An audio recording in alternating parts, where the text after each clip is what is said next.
Today was a really long day. I made a video earlier talking about us doing the driveway and the eavesdrops.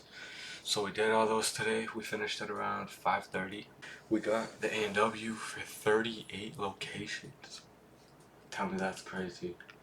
Tell me that's crazy. We got 38 locations. And we're doing each one for $35.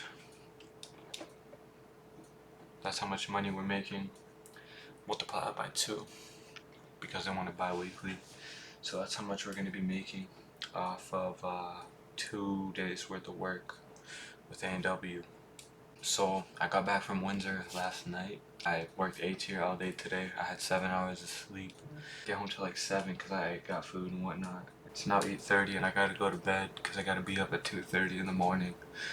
So I can drive an hour and a half up north so I can work for tomorrow on Friday.